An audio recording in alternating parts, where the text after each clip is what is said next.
Pretty sure I found the reason why Luka Doncic got traded. If you don't care about sports, if you care about sports, really this is going to be one of the more fascinating videos that you're going to watch. Let's get into it. Luka Doncic was the #1 player in the NBA. I don't care what anybody says. He's the most special talent that the NBA has seen in a very long time. I almost didn't even know where to start this video because there's so many moving pieces to the puzzle. And I think the biggest problem a content creator and we YouTubers have, or video makers have, is that you don't know how to get the content to a digestible format. There's so much going around this Luka Doncic situation that it's almost, verbal vomit to just kind of pull everything out there. So I'm going to start at the very basics, and that is with Nico Harrison. Yes, Nico Harrison is the same guy that fumbled the Steph Curry Nike presentation opportunity. For those of you who don't know, in 2013, Nico Harrison presented a young Steph Curry, the future league's MVP, as well as championship league leader in scoring three-pointers and buckets, and just one of the best shooters at the NBA, if not the best shooter the NBA has ever seen, had a meeting with Nike for shoe sponsorships. Now, this meeting with Nike was extremely important because Steph at the time was an unsigned agent or an unlicensed agent as far as sports branding goes and sports marketing, and then, sports clothing and stuff like that. A few other people had a meeting with him, but during this meeting, one of Nico's associates apparently called Stephen Curry Stephon Curry, which is a huge no-no if your name is Stephen and not Stephon, and you're probably the league's best player at the time, right? So what happened in this entire transaction of a story, as it was kind of, told to the press, was that Nico Harrison, the current owner of the Dallas Mavericks, called Stephon. When that wasn't the case, apparently Nico came out saying that it wasn't I who called him Stephon, it was my assistant who called him Stephon. I've known Steph since he was a young kid, and I even represented his father when he was in the league. Now, Nico went on to become the manager or general manager of the Mavericks, fast forward 2024. And how he got this position was under Mark Cuban. Mark Cuban was responsible for hiring Nico Harrison. And that's neither here nor there, because the reality is Nico Harrison actually isn't even at fault for this. Nico Harrison didn't have the slightest ability to input his message or authoritative control on Luka Doncic retaining his lifestyle, career, and choices in Dallas. Nico had no choice in this. The woman and the person that controlled all of this and who's trying to change the face of the NBA is a woman named Miriam Adelson. When I was 16, Eichmann trial was. I was in shock to learn what had happened. Our parents wouldn't talk with us. We didn't know about the Holocaust. My mother, the only thing I could know about the disaster that happened to her, she would just bring me this small picture of her sister, Zehava. She's a Jewish woman born in Israel who currently is trying to shake the entire NBA down to its knees at a moment when the ratings are the lowest that they've ever been. Coincidence? I think not. Ladies and gentlemen, make sure you like, share, and subscribe for these bombshells. And the first bombshell we're going to get into is that Adam Silver, the head of the NBA, tried his very best to get Miriam Adelson out of the way and not have her buy or purchase or run a team. These are leaked conversations, ladies and gentlemen, on Twitter that I found from ESPN analysts and inside sources. Watch this. This is insane how political the NBA has gotten. And I do mean political in the actual term of the word. Politics, representatives, Democrats, Republicans. This is political. This is incredible. Adam Silver is a Democrat. He's a Jewish American Democrat. And the one thing as a Jew to be is not a Democrat, apparently. Okay? Adam Silver does not like Miriam Adelson at all. Adam Silver said he was trying his hardest to keep her from buying an organization, but Mark Cuban sold it to Miriam anyways. That was 8 months ago. He sold it to Miriam. And in 8 months, she's managed to capitalize on the ratings that the NBA is having, which are all the way down through the dirt. And she's going to push the ratings down even further. Hang on. I'll tell you why she's going to do it. I'll tell you how she's going to make money from this and why she's so invested. So she buys the Mavericks. She takes majority ownership of control from Mark Cuban.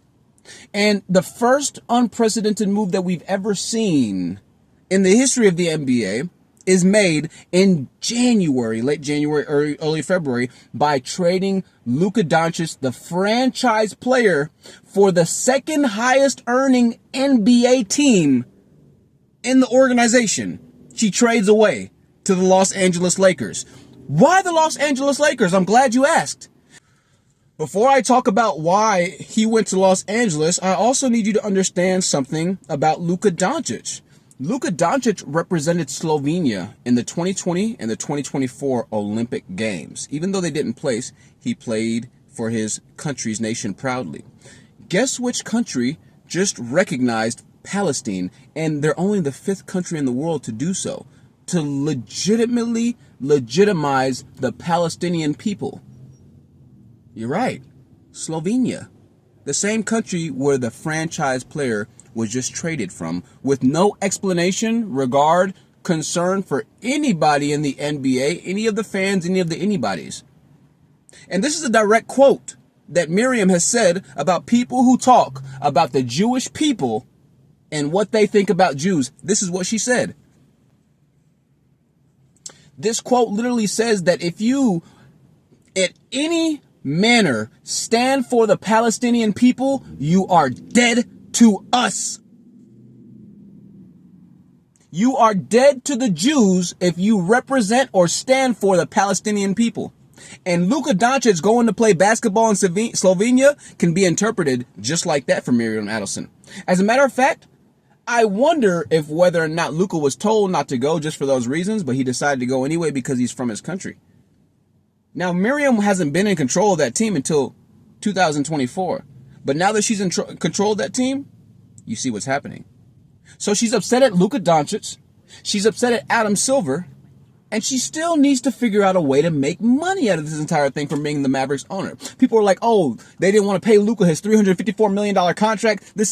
These people are worth tens upon tens of billions of dollars. Her net worth on Google is $35 billion. That means that her real net worth is probably closer to 200, 300 billion. Don't ask me how I know. All right? Net worth can be wrong a lot of the times, but when the net worth is stupid high for people who are exorbitantly rich, that means that it's really low. Real low. Her net worth is so high, you people can't fathom how rich these people are. Not to mention, even though there's a salary cap in the NBA, which is meant to instill competitive advantages to make sure that even if you had a billionaire team owner, you couldn't just pay him billions of dollars and things of that nature, right? If it was truly all about the money, one of the richest, if not the richest team owner could probably afford to pay Luka Doncic under the table a few $1 billion and just keep him happy and satisfied. And Luka most likely wouldn't say anything. It's a very hush-hush industry, as you're starting to see. And, you know, we kept it between us. We had to keep it tight. Jay Kidd. Oh, not even me. I didn't even tell Jason Kidd we were in alignment, but I didn't even tell my head coach that we were trading Luka. Everything's real hush-hush at these levels because there's so much money involved. Let's follow the money. Let's get back to the money. Sports betting, prize betting. How many ads have you seen for prize picks? For, I don't even know. Insert your random. They got like random little apps you can download on your phone now and do sports betting. Sports betting is the newest rage and everybody wants to get a piece of the pie. Why? Because people are winning money. There's a lot of money into it. And guess who else wants to get a piece of the pie? The casinos. Now let's go back to the Mavericks, because in 2031, the Mavericks stadium lease is going to be up. And once that stadium lease is up, the owner of the Mavericks is going to have a decision to make of whether or not they want to keep the Mavericks in Dallas or potentially take them to Las and Vegas, where Luka Doncic is already residing. Well, 4 hours away. Where the casinos are now legal. Because Dallas can't get the casinos to be legal, even though Miriam Adelson and a few other people have spent $6 million trying to get more than 6 representatives to lobby for casinos to be legal in Texas, but Texas isn't going to legalize that shit. Texas ain't going for it. So what does Miriam have the idea to do? Well, I can sink the NBA, trash the NBA. I can sink Texas. I can sink Texans because they don't want to go for it. And in the meantime, while I'm sinking them, I can make the NBA dependent because they have the lowest ratings in the history of mankind on sports betting, sports gambling, which Miriam made her money from. And on top of that, she's still holding true to her Jewish roots, her Jewish connection, and her Jewish proudness by getting rid of anybody and everybody that talks negatively about the Jewish people between the war of the Jews and the Palestinians. It's a perfect storm. Miriam won. She's got the money. She's got the ratings. She's got the power. She's got the control. She's got everything. Miriam won. Miriam Adelson won. And now the NBA has to focus on sports betting to recoup from the losses. Do you think more people or less people are going to watch the Mavs now that Luka Doncic is gone? Do you think more people or less people are going to watch the NBA now that it seems like there's no travel? Now there's just a complete political shit show. There's going to be less viewership, more anger, and as a result, Adam Silver is going to have to go right back to the very person that he tried so very hard to keep out of his entanglements. He's going to have to go right to the billionaires to get sports betting into the NBA on a professional front and to try and legalize it in the states that aren't legalizing it. Because if not, Adam Silver is no longer going to have a job. And not just have a job, but the NBA as we know it in 20 to 30 years will cease to exist. Perhaps another league will pop up, perhaps not. But I can tell you one thing, that Miriam Adelson is playing hardball, and she's playing such hardball that she's willing to take the ball home, whether it's flat or if it has air in it. She does not care. It doesn't matter to her because there's a 1,000 other basketballs at home. Adam Silver doesn't have 1,000 basketballs. He only has one. And that ball has been severely deflated. He's in a precarious situation, and that's all I'm going to say for now. Like, share, subscribe.